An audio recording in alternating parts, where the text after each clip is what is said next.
It's Friday on Your View. Welcome to the show. I am Morayo Afolabi Brown. As always, I have the ladies. Hello, BC. How you doing? I'm doing amazing. So today is blonde braids. Yeah. I'm grateful. But before the gratefulness, there was so much traffic. I'm sure she just bounced in. So what happened was we got stuck just about to connect to under Otedola Bridge to enter CMD. The road was blocked. Immediately I saw that road block, I said, for the road to start from that area. So my husband, thank God he was the one that drove this morning. He said the driver should chill, that he was going to take me to work. He now had to take 7-Up, packed, and we walked all the way from 7-Up, crossed over. It was a good walk. I was chatting, I enjoyed it. And the fact that I came in early, so I was able to settle down before the show. But me, from my own gate. As I was returning out of my gate, I just blocked. Like, I just stood in front of my gate for like 15 minutes. And I looked at the time, it's almost 8 o'clock. I said, you know what? The earlier I start walking, the better for you. I just brought my slippers, put my shoes in my bag. Thank God for the mask, because then nobody could recognize me. It was fantastic. So I was just strolling all the way to the office. What happened? What was your own story today? Yes, I saw the traffic on CMD Road and I did somebody cleared James Bond mood for me. So I went into the corners thinking that corners would be easier, but corners made it worse because we were now locked. So I had to park the car, get down, and I realized that all the cars around me were all Jeeps, all of us, big car, because they feel ourselves. We sat down in the traffic and we're thinking somebody else would get down to clear the road. So I had to get down. And I done my makeup, so I couldn't even use mask. So people knew, Auntie Tokpe, I was greeting them back. I know you are seeing me now. So that was what happened, and I went out. I had to clear the road, came back to the car, and somebody was now honking the horn that, why did you get down? I said, if I did not get down, there won't be any movements. So I went, I'll get down, I'll move a bit, I'll get down, to the point where we're almost close to a major road, that someone now recognized me and now took the effort so that I didn't need to get down again and cleared the road all the way. I was like, that's being a good citizen. as in the person, I didn't even ask for his name, like, thank you, because really at the end of the day, many of us stuck in traffic is because of this we'll face ourselves head on and nobody wants to back down. So that was what caused the traffic. That's the real story. What happened? There was a truck that There's always fell a truck somewhere. So we're not sure. I was going to come and lament on traffic for me to now go through one this morning. I went to Alaba International Market. Yes, you said you were going to go there. I went there on Wednesday, Morayo.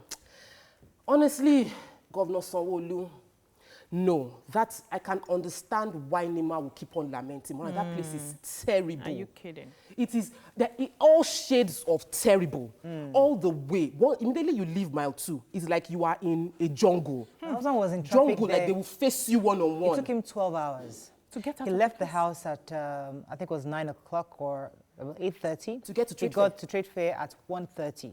He left Trade Fair like, maybe, we say it was on like 45 minutes. He didn't get home till like 8:45. I didn't have a driver.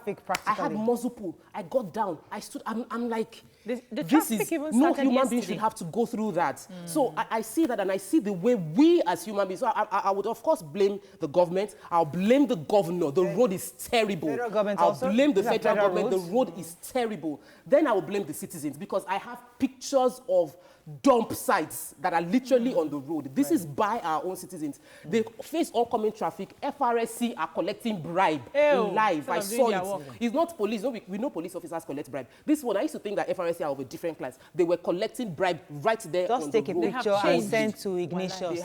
They've changed. That one is easy. Just send it to Ignatius. Just take a picture. Next time like that, just take a picture. I was just like, this is Igenius. I always say Ignatius. Igenius. Please, there needs to be a more consistent law enforcement to bring order into that zone. We'll talk to government officials. Let's see what we can do sometime next week, because the roads are really, really bad. It's terrible. People are complaining. We can't confirm what caused today's morning's traffic, but everybody obviously is lamenting. It's today's crazy. one is like, it happens on and off. For those areas, it's consistent. Let's go on a break. When we come back, we'll go through the front pages of the papers. Stay with us. We'll be right back.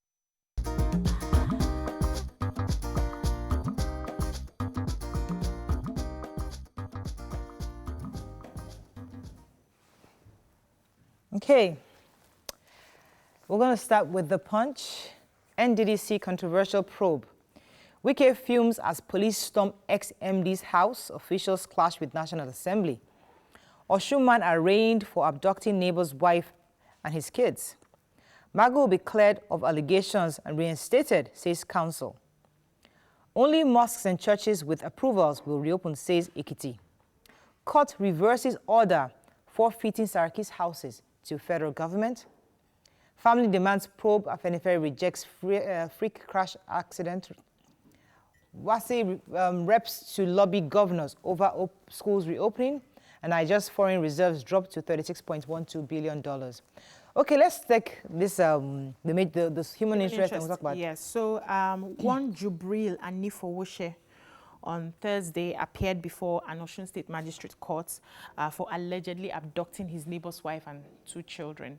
So according to the story, they said that he knew that the neighbor was, the lady in question was married to his neighbor, Dotu, and then he was able to abduct her and the children, and you know, but they didn't give the exact details of how long the abduction happened and how the case came out. But he's been arraigned, and they gave him about 100,000 naira bill, and the case was adjourned. So. Okay, let's talk about Joy Nunez's house arrest and how our James Bond governor.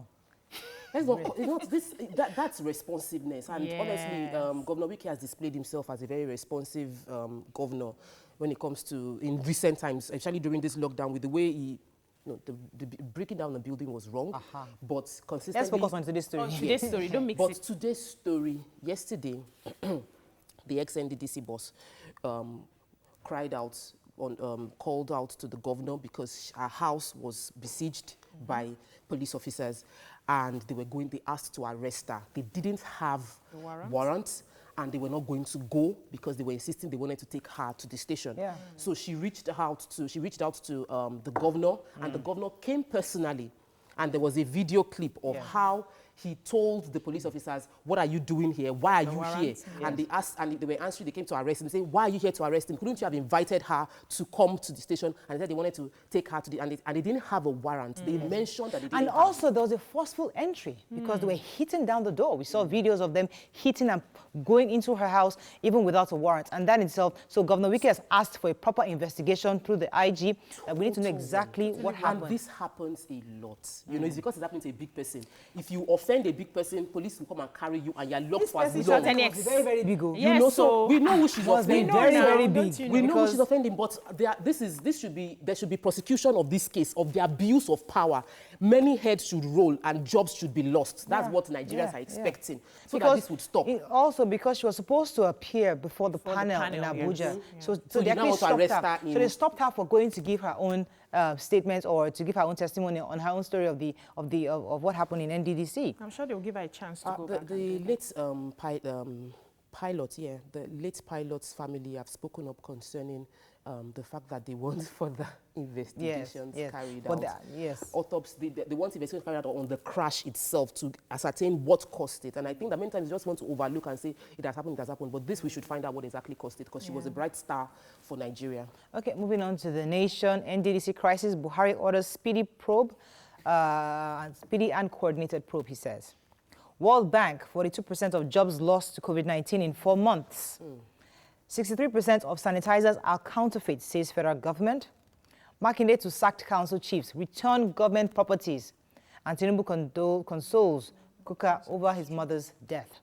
Okay, let's start with the World Bank. Yes. So the chief of World Bank, I'm trying to get her name, has said that 42% of jobs are lost due to COVID-19. Almost half of the people who are working have lost their jobs, and it affected especially the hospitality industry.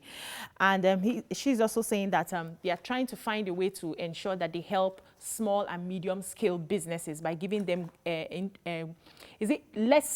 no interest guarantee credits so that they can be able to start up their business, since they are the ones that actually drive the economy. Right. So they are working out the modalities on how they can help those businesses. Story. Okay, go ahead. Governor Makinde, actually, it is in the Oyo State House of Assembly has made a statement that all 33 local governments and 35 local council development areas to return all government property. So they were sacked months back, and some of them are claimed to have properties belonging to the government in their personal custody, and they've been asked to release it. Now, the response from the House, the former state chairman have said that this is a laughable matter, that there's nothing in their custody.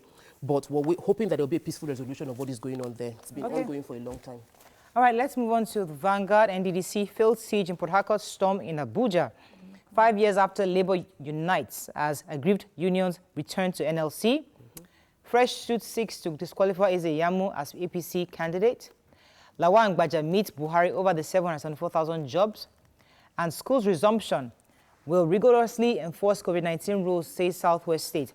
Okay, let me take the NDDC storm in Abuja. What happened was, first of all, our president had said there has to be a speedy and coordinated investigation. And let me quote him. He said that there should be better coordination among security and investigative agencies and the National Assembly to unravel the problems militating against the agency's performance. Now, on the backdrop of that, while the National Assembly was trying to have their hearing, the acting MD of NDDC walked out. That's Ponde. And he walked out because he said that as long as the chairman of this committee is Olubunmi Tunji Ojo, who, according to him, is also a party accused in the NDDC probe, cannot be the chairman in the case he's also supposed to probe. So they walked out, and that was a storm in Abuja. And as that was happening in Abuja, Rivers State was in Rivers State. So we'll keep follow up on that story and see what happens. I'll take the story of the fresh suit against Eze Yamu. So someone has raised a case. His name is Steve Nash. He's the National Rescue Movement, and its governorship, the party is the National Rescue Movement, and the governorship candidate is saying that the APC party did not submit its list of candidates before the deadline. The deadline was meant to be June 29th, and they've taken the case to the Abuja High Court that if they didn't submit before the time, then their candidates, they don't have any candidates, and so they shouldn't have an election, they shouldn't participate in the election, and we're waiting to see how that will resolve before September 19, which is when the election will take place. So aggrieved parties of the ULC and the NLC, that's the Nigerian Labour Congress, and I think the other one is the United, I need to be sure. Yes, United Labour Congress. So they have reconciled. They've had years of being aggrieved and working differently, but now they've reconciled and they're coming together under one umbrella to fight the causes that we are facing. So I'm sure now the fighting for all the salaries and all of that to be stronger. Okay, Nigerian Tribune, let's find a story we've not taken. Security agencies seal off National Assembly clerk's office. Commission queries him. Allegations again, me trumped up, Magu tells Salami panel. Most hand sanitizers in circulation are fake, says PTF. Nigeria to generate additional 250,000 jobs and $500 million from gold mining, says Buhari. Russia trying to steal COVID-19 vaccine data, says UK and US. And let's find another story. 750 apply for Amotekun in 1 week, says Ekiti governor. Okay, which story are we taking? Sanitizers. Yes, so please. The Presidential Task Force has come out to say that most hand sanitizers in the market are fake.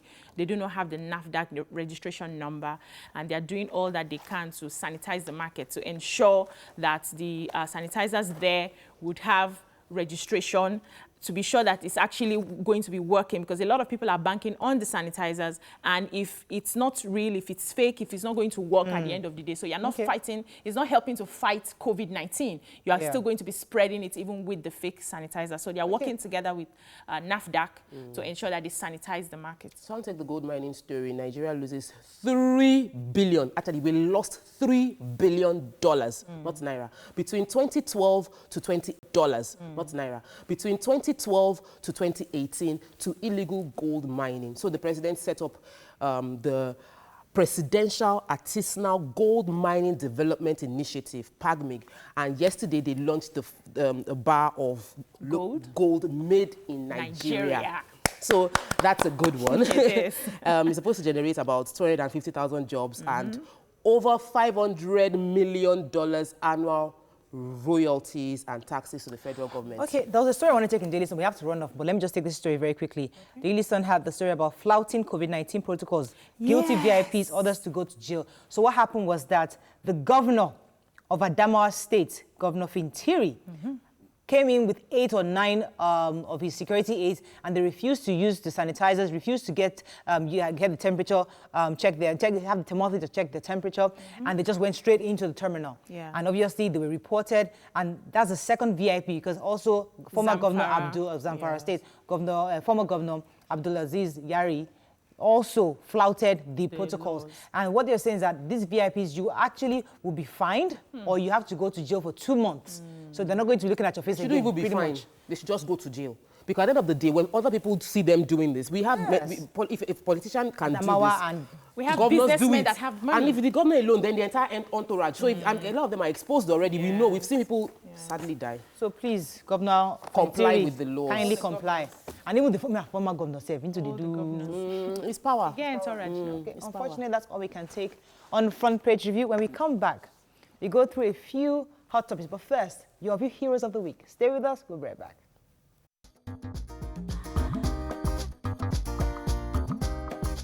Stay tuned. Your View will be right back. Welcome back to Your View.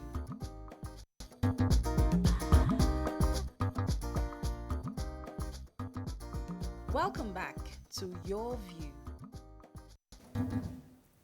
Thanks for staying with us. So before we move into our hot topic, we've got confirmed news from TVC News telling us exactly what happened with the traffic. So we're told that about the multiple accidents and there's a tanker that fell at Kara Bridge that has caused that congestion, and then they've diverted the incoming traffic to Lagos to coming through the other side. So it's been reduced. The other lane has been reduced into one.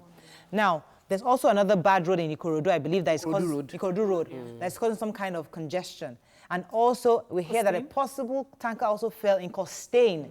So all that has happened this morning has caused this gridlock. What that means to Lagosians, if you have no business going anywhere, stay in your house. Because obviously, the roads are totally locked down. Me, I'm practically walking home today. I'm walking to my house. Okay, let's move on now. Our hero for this week is Nigeria's hero, who we've been celebrating all week.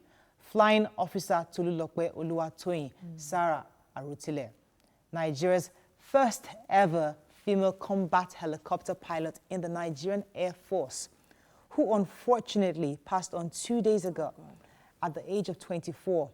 It was indeed a very, very sad one for the country, especially the nation's armed forces, considering her remarkable feats and immense contribution to the fight against terrorism and banditry. She's a true hero. Going by the word of Ralph Emerson, it is not about the length of life, but the depth of life. Her footprints would forever remain indelible. Also, her noteworthy achievements will be an inspiration to many, many young children out there. May her gentle soul rest in peace. Our condolences to her parents, family, and the country's armed forces. Sleep well, young lady. We've just lost. Really, really sad. And epitome. I was watching how that video. See how she was emotionless. You could see that she was so. Was in it. She was in that thing because that was her calling. I was just wondering how you could be so serious while doing the handshake and the salutes. And she was obviously dedicated to this. I want a book in her name. I would want a movie about her life. I would want people to delve deep into this story of how a 24-year-old she started from 12. Yeah. So a young person can be dedicated and focused all through and get recognition. So the fact that the life she passed on, we all have our times. We don't have the same time slot on earth. The important thing is to live an impactful one. And she lived an impactful life. And we mustn't let it just fade off like that. So please, writers, fantastic writers, write a book. Honor her. Write a book about her struggles, write a book about her victories, write a book about everything that happened to her so that young people can learn from it. Do a movie about her story because really, she's worth celebrating. Exactly. She is. On that note, we have to go on a break. When we come back, we continue our hot topic. Stay with us. We'll be right back.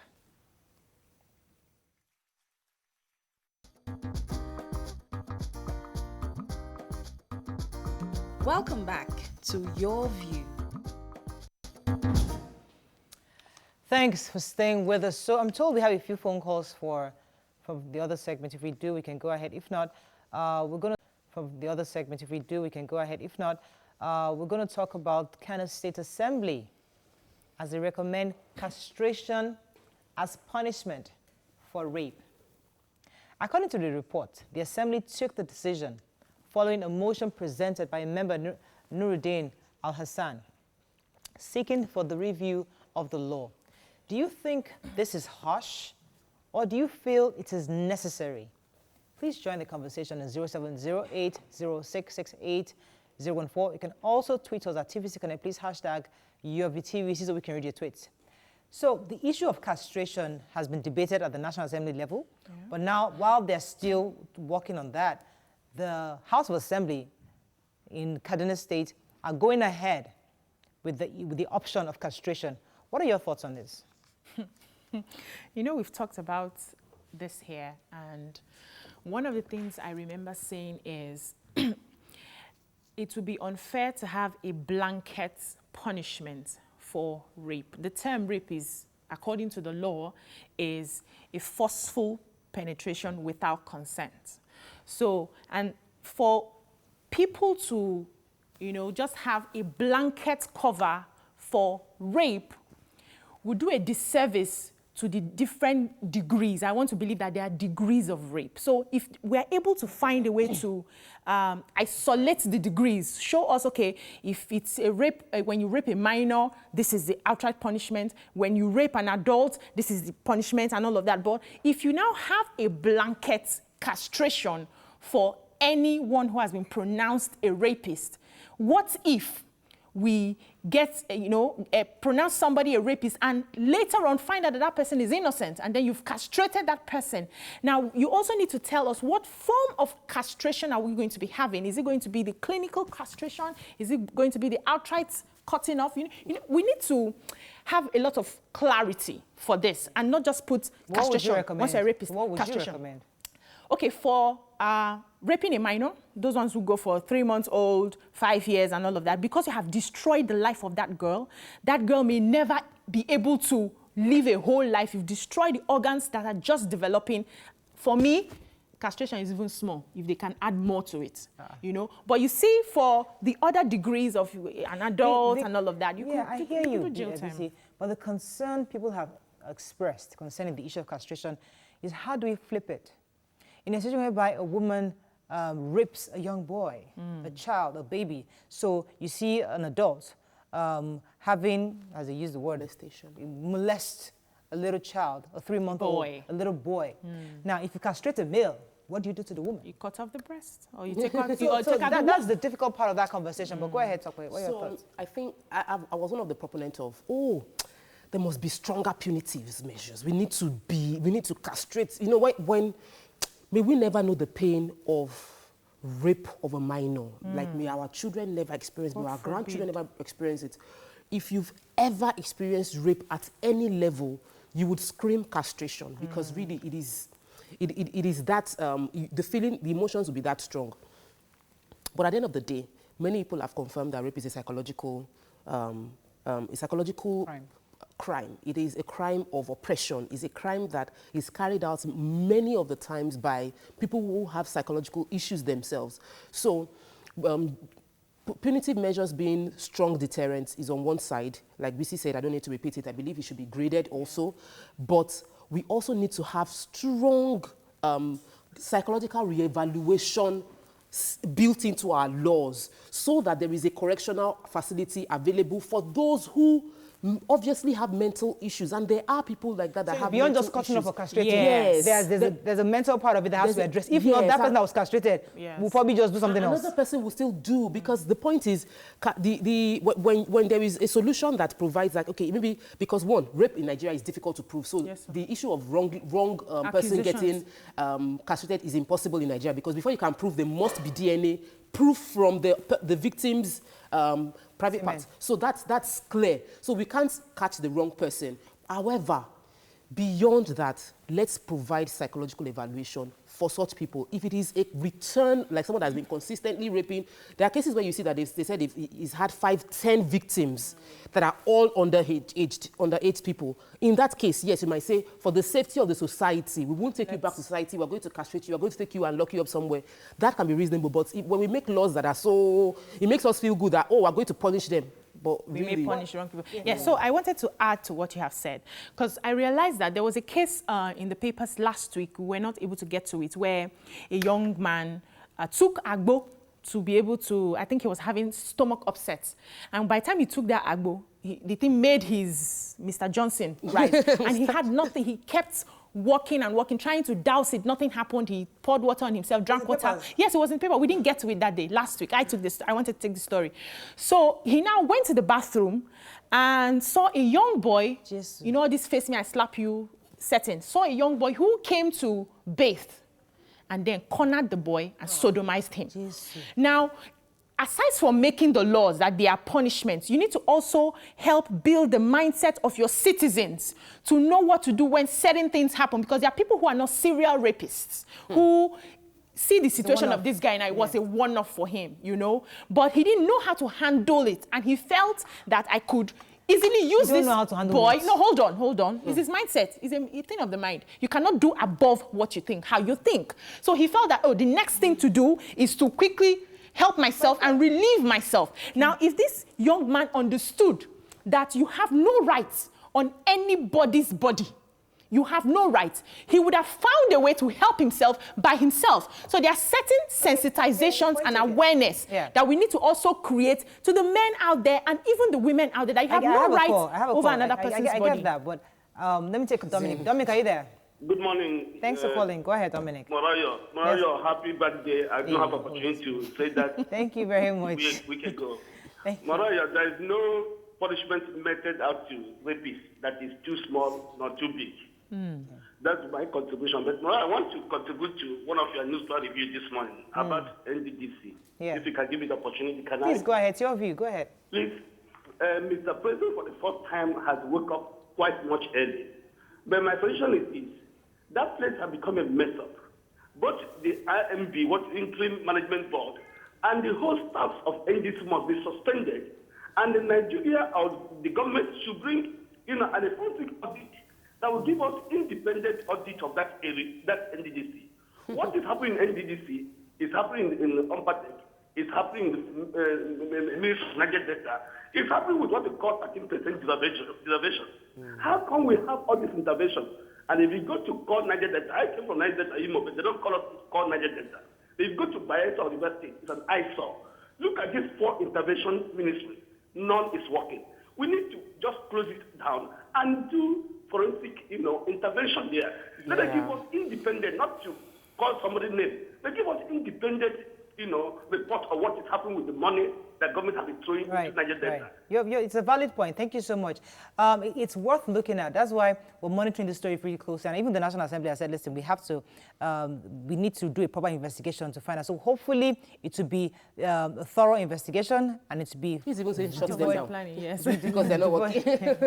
Okay, going back to our story. So I know that the Kano State government had said that this law is supposed to be more deterrent. I mean, they hope not to have to castrate anybody. But the idea is to make the consequence so grave that people would be... so if you threaten me that you're going to kill me, but I know you will not kill me, then I will do what I want to do, because I know you will not kill me. So at the end of the day, that is not a deterrent if you don't find someone guilty and the person is castrated. So let's not put it there. Let's make promises we can keep. In parenting, they'll say that don't threaten your child with something you will not do. If they know that you won't do it, every other thing they'll believe that when mommy say no, daddy say no, daddy is going to, I'm still going to get what I want, regardless of what I do. Let me take this call from Yakub. Yakub, are you there? Hi, I'm there. Good morning. Thanks for calling. Go ahead. Yeah, good morning. Good morning. Good morning, sir. Yeah, Morayo, let me begin by saying that I welcome that law. I support that law. You see, Morayo, if they can be able to succeed and then begin to do that to the people, to the very useless people, and then imagine, Morayo, I said this one time ago. I don't know what pleasure someone can just derive in raping a 3-month year. It's a mental issue. You get it? So if they can be able to castrate them, and then they will just stay like that for their entire life, because if you give them life imprisonment, Morayo, do you know that some other governments can come tomorrow, and then they will say they pardon them. What do you? And then they pardon them, they come back to the society, and then they will continue to perpetrate that evil. About the Niger Delta issue, the Niger Delta people are their own problem. Thank our government. Wait, Yakub, are you there? Yakub, I'm there. Yeah. I want to ask you a question. BC said a few moments ago that she was citing a story about a man whose Mr. Johnson was up, and he took Agbo, and he was now looking for what to do to, to let Mr. Johnson come back down. Yeah. And then he saw a little boy and sodomized the child. In my head, I'm not a man, so since you're a man, help me understand. In that situation, when you feel that emotion of Mr. Johnson is up, are there no options? Are there no other things people can do to bring Mr. Johnson down than to sodomize or to rape? As a man, please help me answer that question. Morayo, the truth is that very particular person that did that, it has been his blood before his Mr. Johnson come up. Let me give you a typical example here. Yes, your Mr. Johnson come up, and then you are running about how to bring that Mr. Johnson down. Can't you lock yourself in your room for a while? Instead of go and sodomize a boy. Are you getting it now? And then who asked you to go and take that concussion in the initial stage? He didn't know. If you go to hospital, they will attend to you. If you want to drink alcohol, there is a measurement you can take. Not that you just take 2, 3, 4, 5 cups. And then make your Mr. Johnson rise up and begin to run up and down. Lock yourself inside your room for a while. It will surely come down. Right. God bless you. Thank you very much, Yakub. As a man, he has spoken. Yes. So, but I used to hear back in school then that when it comes up like that, nothing is done, he hurts them. So maybe they are lying. He can't hurt them. He can't hurt with him. But let's not take it away from this sensitization and creating awareness. Information. So people need to know that you have no right over another person's body.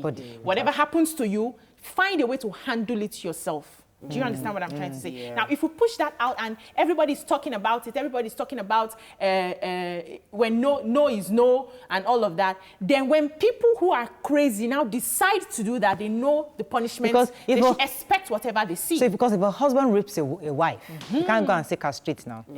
The wife said, please castrate with me. Castrate what? Say they don't fall out. We use a lot of that. No, but I'm saying, even if they fall out, safe. Because there's still that hope that in future that something might happen now. Castrate waiting. You still, but let's take a few tweets before you run off. He once says, I agree with him who speaks. Child rape has to be tackled at the psychological level. Then Maya says, good morning, ladies. Please, what do we do to a woman who rapes men? Because the National Assembly has established that women can rape too. Exactly. Ola Gold says, I support the law of castration for anyone that rapes because the pain in the heart of the woman or girl that is a victim of rape can never be forgotten. Jack Cop says, good morning to you all. Kano State Assembly passing a bill for castrating a rapist is the best news I've heard in a long while. But I hope it will be implemented because I believe that will reduce the devilish act of rape. Cookie says, established defaulters should be given death sentence. Castrating them may pose jeopardy in the society. I don't understand.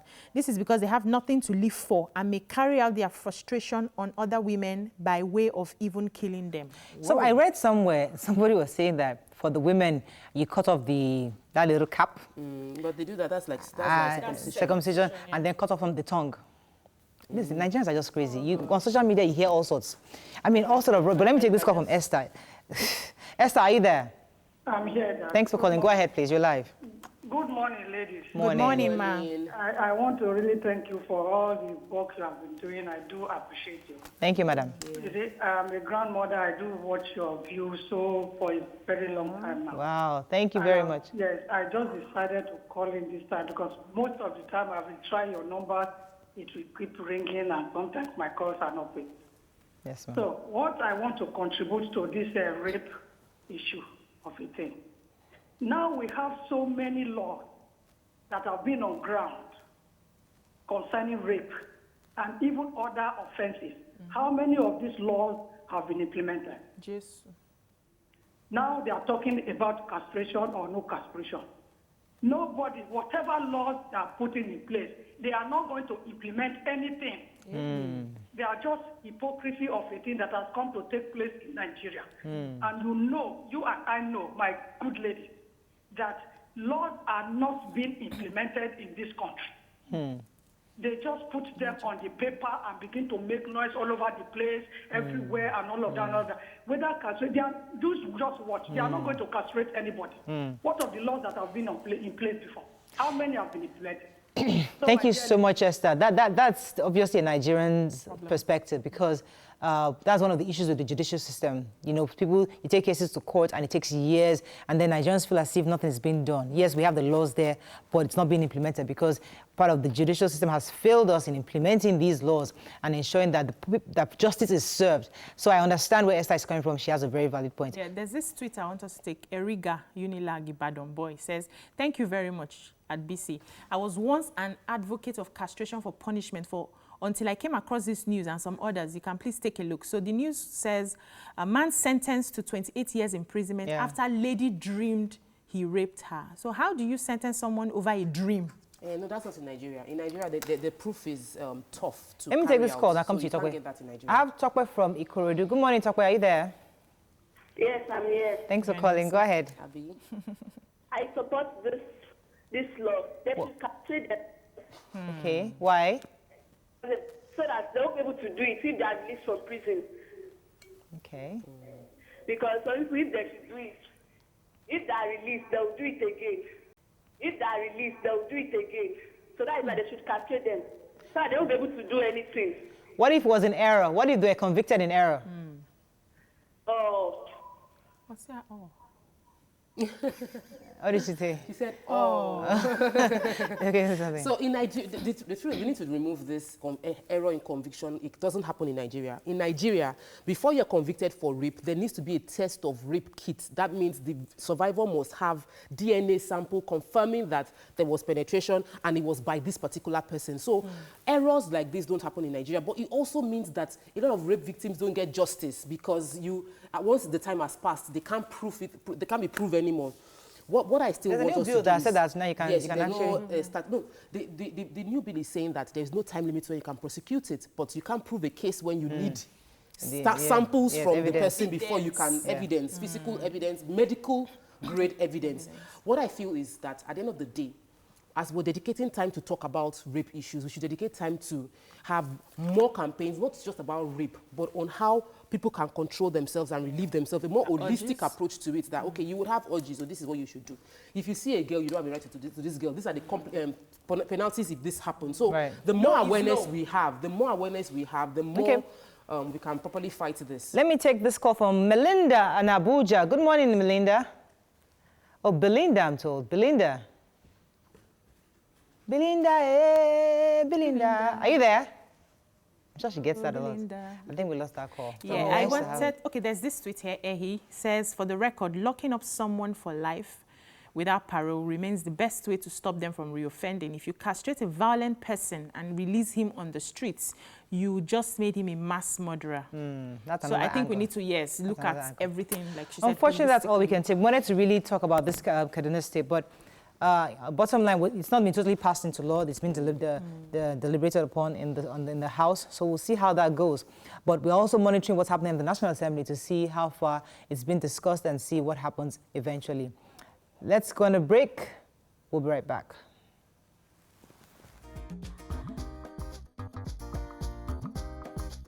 Stay tuned. Your View will be right back.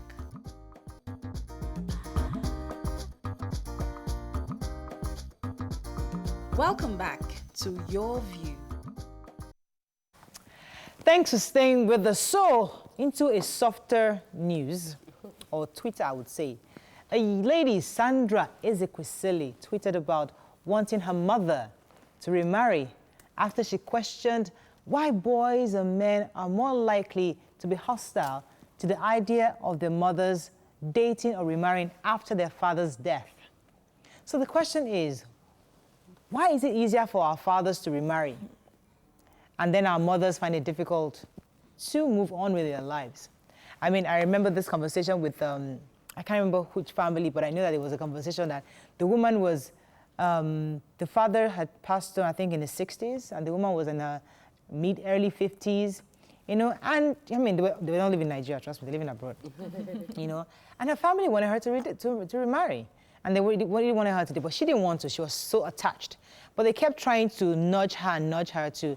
Eventually, I think about 10 years after, she started dating somebody. And they're now married, and they're happy. But bringing that in the Nigerian context, would you even want your mother to remarry? I mean, I don't know. My own father died. Okay, so the thing is,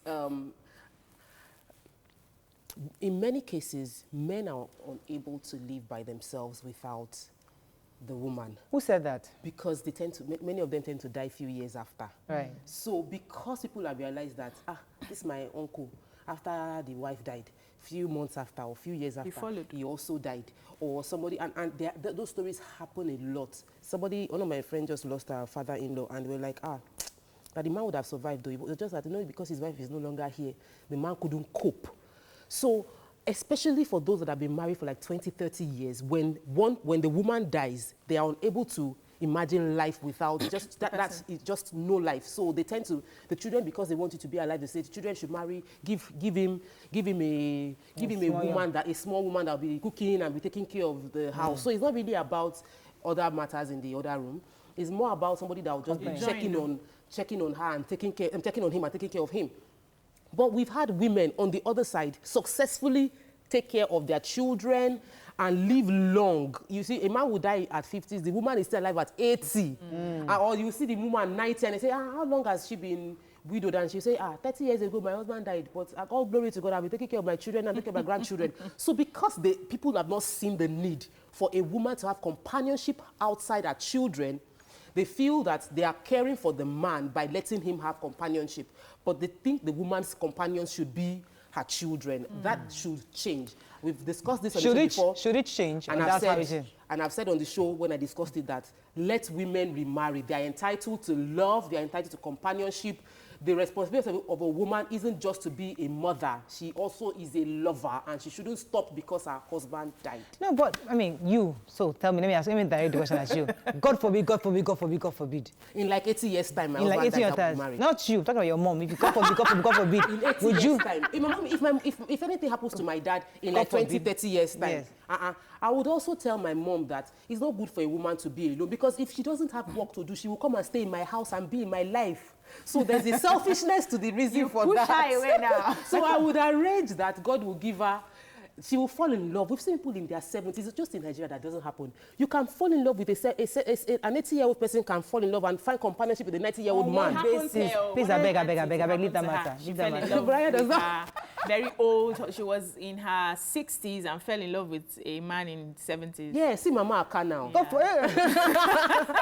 That's Mariah's mom. Oh, really? See Mama Aka now. She's Mama 74. Is okay. She's married to Jesus. You are selfish. She's married to Jesus. Mariah she has no business. You know that the truth is that aside from what we now do is, that's what they do. Our mothers in their 70s or in their 60s, when they are single or they've lost their husband, married to Jesus, but they have physical needs. They have emotional. They need somebody who doesn't have physical needs. She wants to massage her leg. No. She doesn't have physical needs. So it's a maid that massage. She has emotional needs that her children are meeting. Leave me I'm married to Jesus. Listen. I've not spoken. No. Okay, please. Before you people are just having the show here, I'm singing.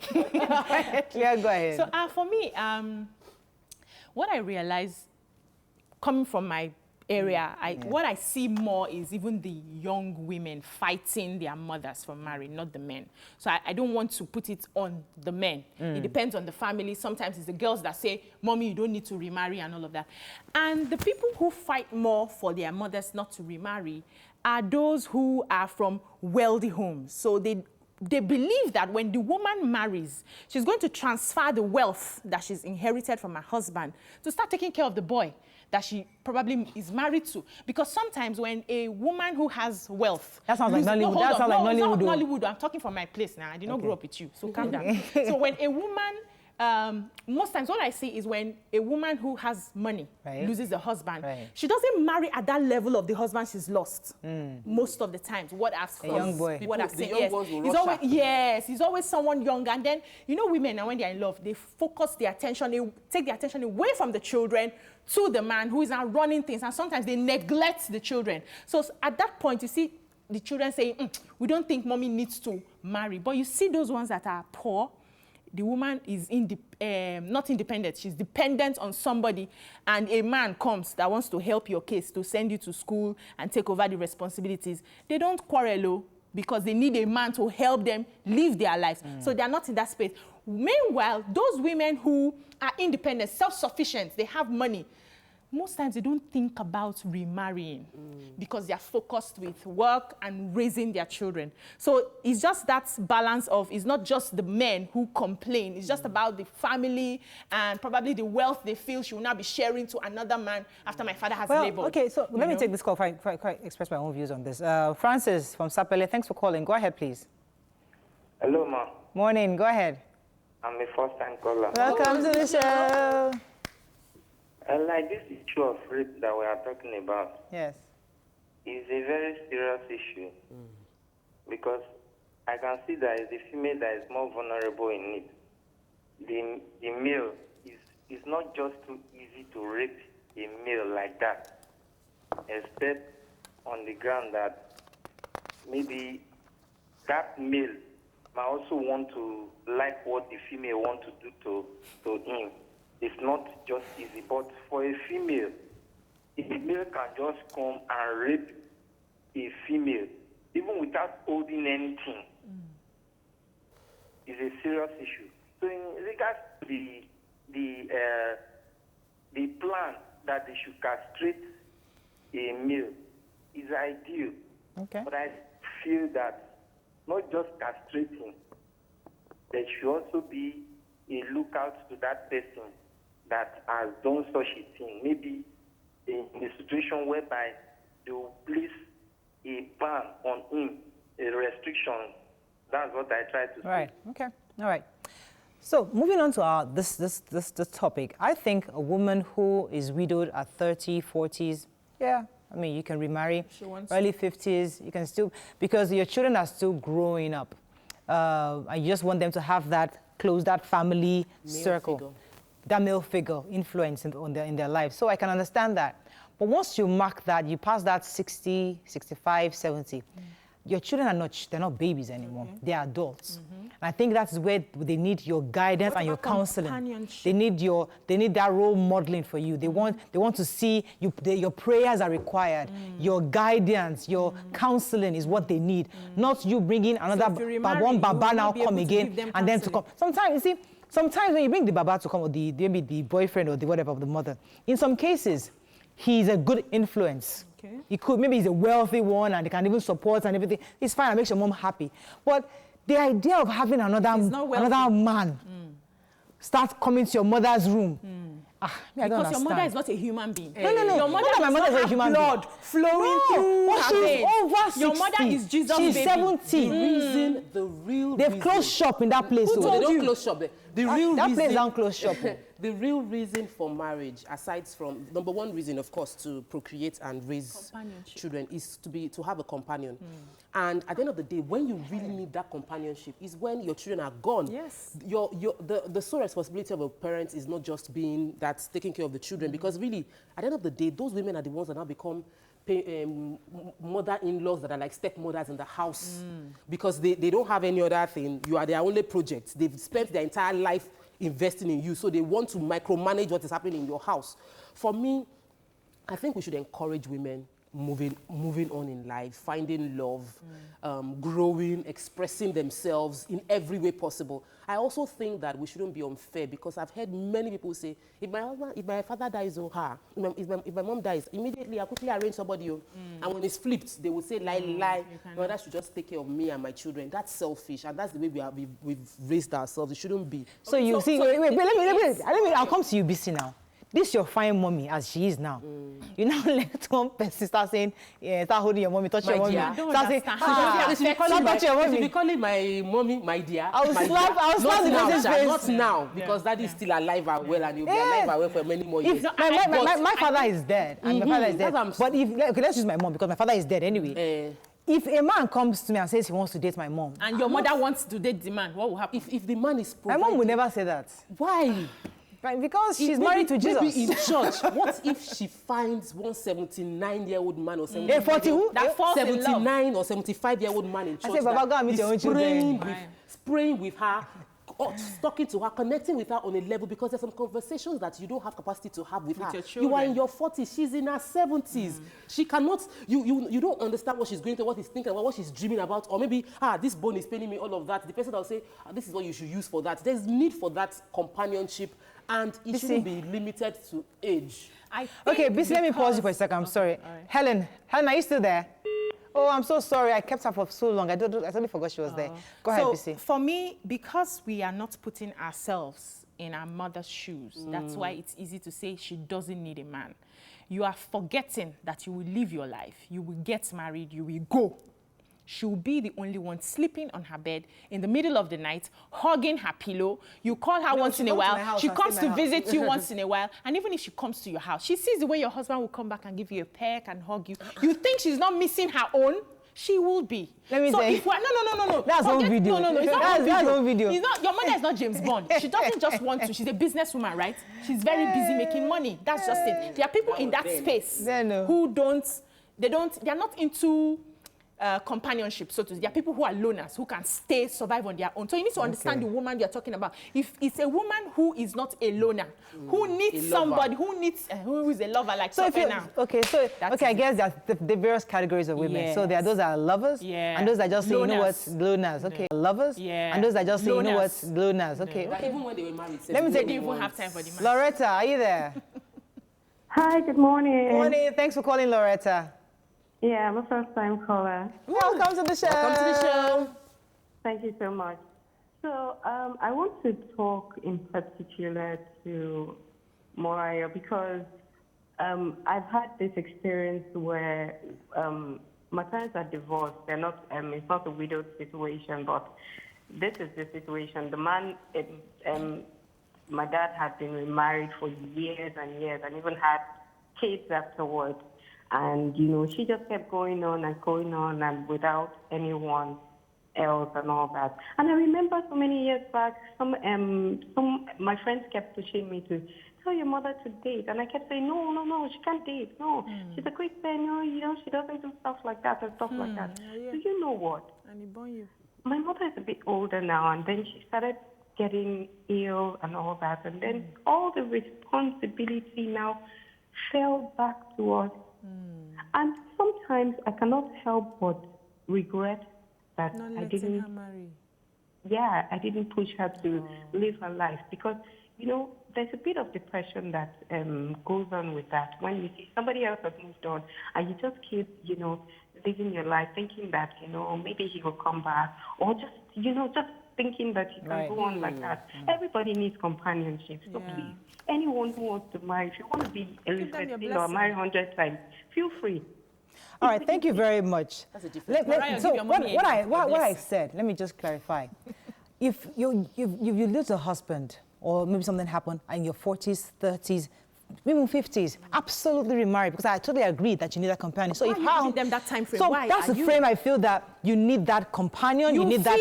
That's my own view. Thank you. The person doesn't feel that way. My own view. I'm saying that when a woman hits that 65, 70 mark, she doesn't need again. Your children are growing. They're in their 20s. They're probably already going to get married very soon. Your job now is to do omugo. Be with your children, support them, be a guide, be a counselor. The idea... You spend time, you see, our parents, especially as they get older, they want to gist. And they will want you to sit down and tell you, that your uncle that called, okay, let me explain how the uncle is related to you. 20 Her minutes. grandfather, your uncle's grandfather, and my own paternal grandmother, they married from... You don't they want to be able to share those stories to you. They share it with their church members. Let me tell you something. My mother goes for maybe Monday morning meeting, Tuesday morning fellowship, Wednesday, Thursday she's going to one busy motherless baby or somewhere, one hospital, taking care of people. She has things she does, she gives away. So she's active. She's a counselor in church. She talks to people. They come to her house. She discusses. So she's not bored. She has things, she has activities that she's doing. What I hear from you is because I think you feel marriage is just for raising children. Now, there are people who marry and decide not to have children. They just want two of them together. Now, if one person loses the other partner, what do you expect the other person to do? You should be talking to the ceiling or go and bury herself in church. So we always assume, especially in Africa, that marriage is just for raising children. What if that's not the motive? What if that's not the idea you had in getting into that marriage? Let me take this call from Dele. Dele, are you there? Good morning. Thanks for calling. Go ahead, please. Yeah, sorry, I actually want to talk about an incident that is happening in Nigeria regarding this loan of the thing. Yeah, I don't know if you've heard about a Isoko loan. And I got to understand yesterday that this loan is owned by a Chinese company that collects over 60% interest on whatever you collect from them. Which loan is that? He said Hello? Isoko loan. I'm not aware of this. We're not aware of this. So please send it as a mail or tweet it and we'll follow up with you. TVC Connect. Okay. Do you have any tweets on this? Yes, so women are always strong. That's are always stronger. That's from Zillion Onyema. He says that you know that women were made from Adam's bone. Women are also very emotionally attached to their children more than fathers. In a country like Nigeria, they can easily accuse a woman of killing her previous husband if she remarries. I appreciate the program. So, and when this person mentioned accusation of killing the previous husband, so if you remarry, they'll be like, you moved on too fast. So there's no statutory period of mourning. But for men, we've seen over and over again that you're allowed to remarry. Some people after a year, they celebrate you if you wait 3 years before you marry. Because they feel like, the man really tried. And you're wondering. 3 years before he remarried. But if the woman remarries even five years after, they say, she moved on too fast. She did not mourn enough. So that unequal expectation and burden on women is too much. But I know a family, the father died and the father never remarried. In the 70s, I think, I can't remember. And he was okay. He just wanted to raise his children. He was traveling around the place. And he died in the US eventually. But his wife had died many years before him. And he was content. He wasn't about, I understand where the father is sick and you need a nurse to take care of him, or the mother is ill, they need somebody to support. We understand that part. But the point I'm trying to make is that getting physical at that age is probably not priority. That's what I'm saying. It's not a priority for people at that age. For my mother right now, getting physical, I don't believe is a priority, unless she has not told me the truth. But I know that getting physical is not her priority. Her priority is hearing from me, hearing from my brothers, coming to our house, checking up on us, going to church, doing things in church, participating. That's for her, gives her joy. Marrying is not about getting physical. That's what we need to understand. Because we have people who are married together. How many times do you even get physical? So it's not about that. It's about that there's someone there who I can cry to. There's someone there who I can give my shoulder, rest my shoulder on, my head on his shoulder. There's somebody there who can listen to me. There's somebody there who can be in close proximity with me. Have you thought and we share together. See, I can see, as I'm talking to you right now, I'm seeing my mother's bedroom. I'm seeing her. I can see her in her room. The thought of somebody coming into that room that is not my brother or my husband, myself, sitting down at bed. You know why? It's because I'm carrying my shoe and Let me quickly say something, though. Let me quickly say something. Your mom might be content with her life and she's okay. She's very content. But there are other women in her shoes that are not. They are miserable. They lie down on the bed and they are thinking, alone. That's how every night I just sleep like this every night. Because I have spoken to many, as a single person, I wasn't like, I'm missing being married. And I've spoken to a single lady that was telling me that I lie down on my bed and I feel so, I'm busy all day. I'm at my shop till 9 p.m. They say you're working too hard. They don't know why. I don't want to, my parents would even occupy me till like 11. But my parents would go to their room to sleep. Then I'll go and lie down on my bed and I'll be looking at the ceiling thinking. Some couples lie on their bed and they're still not there alone. Please, that matter. For her, she's feeling like I'm not complete without, I want to have someone to share my deep secrets with. And some women are like that in their 60s. That they don't see their children as the right vehicle to communicate those things with. Such women should be allowed to remarry. There are some women who do not, we have this belief that once a woman has children, you transfer all the love to your children. There are some women who still love their husband first before the children. So in that case, we don't raise hand already. In that case, if anything happens, how do you think they will not just there's something they do. They now start being overprotective towards the children. They want to know everything that's happening because they don't have space to live their own life. So if a woman, a mother tomorrow, whether you're 40, whether you're 30, whether you're 60, says, I think I want to find love. Let's just give our blessing. Encourage. You have lived your life. You are with your husband every night. You go and hug him, Abi. You go and hug him, and your mother is lying down there. Praying for me. Praying for you. Let's go on a break.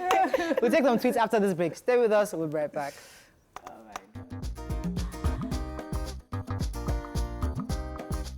Stay tuned.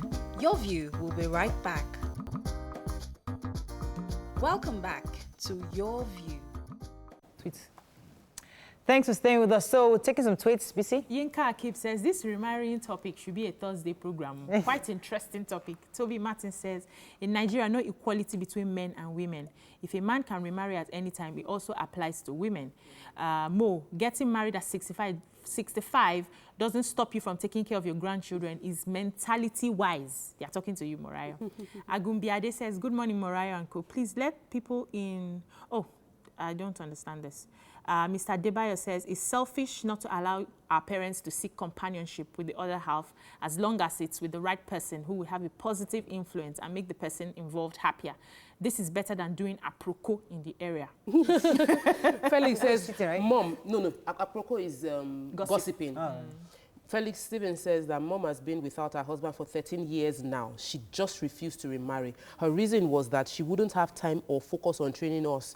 I feel for her. She was 46 years old when our dad died. Good morning, ladies. Good job. And he's saying God bless his mom. So I guess I'll go back to what you said earlier, that I guess it depends on the nature of the person. The woman, yes. So if the woman is the kind of person that obviously has... I came come from a polygamous family.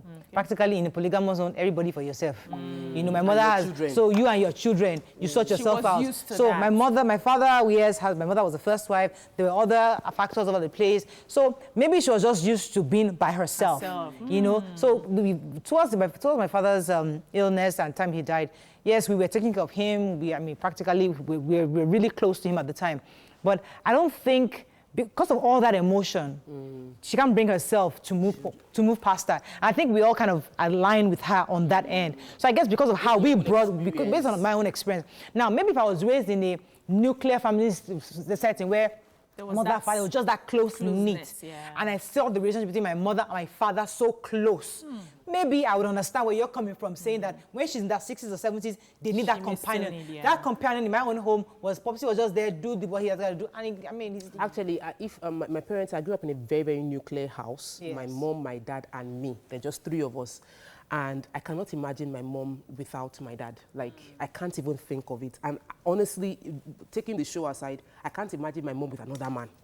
That's the reality of how we see it. So I can understand that feeling of my mom shouldn't move on like that. My dad, you know, that kind of thing. However, if she brings it up, my dad, you know, that kind of thing. However, if she brings it up, I know that I'm self-aware enough to step back and say, if it's going to make you happy, you can do it. What I'm standing on the show for is that those children that will now insist that mommy should never remarry, your children shouldn't take that position anymore. Be in that space where you listen to your mother, listen to what she really wants, and help her, because she's made a lot of sacrifices for you as a child. Adiola, thanks for calling. Go ahead, please. Hi, good morning, everyone. Morning. Abiola, as an MKO, Abiola. Oh, Abiola. Abiola, yeah. So, one, I think women at whatever, if you're 120 and you're a woman, you want to remarry, no problem. If you find 131 man, no problem. Secondly, there are older men, like there was one I heard, I think TDC News, maybe last week or something. The man is in 70, he's been raping his daughter for a while. The wife left him. So maybe if he has remarried after the wife left, that wouldn't have happened. So at whatever age, and sincerely, whether man or woman, when you're getting older, from that 60, like Moya said, from 60 they don't need to remarry a woman and stuff like that. I think that's even when you need a companion more. Yes. I'm telling you. I agree. My dad is almost 80. He will repeat 1,001 things. You know, he will tell you, okay, Adiola, this, that, and then when you go back to his room again, he will have forgotten he said the same thing. He will still repeat it. That's when mom is not around, you understand? So now imagine if mom was late You get what I'm trying to say? Right. It will feel guilty leaving him because you know he wants somebody to keep talking to. Yes. So thank God she's still alive so that he has someone to talk to. So same with the woman too. You know, so at that old age, they need, no matter, you know, the age they need, we need a companion. I'm a woman. I'm telling you, whether I'm 200 years old, if my husband is late, I'm going to get somebody. Thank you very much. I guess it's not really for physical, you understand? I don't say the word S word. You're very right, Abiola. I think it's all based on background, because there are people that I've seen in that space where, in my mother's background, and even though they're all together with their spouses, there's no company. There's still that resentment. There's a distance between them. So I've not seen that. There are few people have seen that connection, but there are others have also seen that resentment. You're old, you've done all these atrocities, they abandoned the husband, you know, they are okay, they are the one traveling around the world to see the children, the man is abandoned at home because there really was not that connection. So that's a bit of the experience that I'm coming from, where it's that relationship you're asking for at 80, 70, for me, there's no need for it. What you need is your children are happy with you and you're happy. So that's not the ideal situation. That's more like more like a dysfunctional. The ideal. No. So let's call it spade. I came from a polygamous home too now. It's dysfunctional as far as I'm concerned. But you see that close-knit relationship where like you are used to see. You've met my in-laws. As in, the way the man calls the wife all the time, hey, see, I want this. Hey, see, they go everywhere together. They do everything together. So if tomorrow something, we had a scare earlier in the year, and we're all afraid for her. How will she cope without him? And tomorrow she says, I know she's a Gio, mommy Gio kind of person. But if tomorrow she says, I need somebody, we will support her because we know that relationship. Do you understand? So a few tweets. Pajin Diva says, remarrying is an individual choice. DMO, if your mom decides to remarry, there is nothing you can do. If you check, the men that remarry often for our mothers are busy taking care of us kids. Okay, Andrew says, okay, Mariah, what about this kind of old people in Nigeria who love exercising, learning new things, still at the cutting edge of work, and younger women still love them and feel they are so cool? You want them to retire and sit down, do nothing and vegetate? You need to think about that. Wakaluk says, you are correct. Please remember there will be a case. Oh, that's for the rape. Can I go ahead? We have to run on. That's all we can take. But my mommy is married to Jesus. Satan, leave her alone. And she's fine. she's perfectly fine. But it's all good. But the truth is that I do agree that if a 70-year-old person feel they need that, absolutely go ahead. We should support. The question was, would I? And that was where I had my reservations. But hey, everybody has their own different backgrounds. But the truth is that allow people to take their own decisions. If it's something, my mother insists today, don't shackle them. I'm There's done. nothing you can do. There's nothing I can do about it. Just I'll just give her my blessing and just stay in my house. You will still go and visit her. I'll just be calling. In fact, I'll stay at the gates. What if you now see the man and love the man? Give it a chance. Give it a chance. Just give it a chance. We'll see. That's all we can take. Have a fabulous weekend. We'll see you Monday. Bye for now.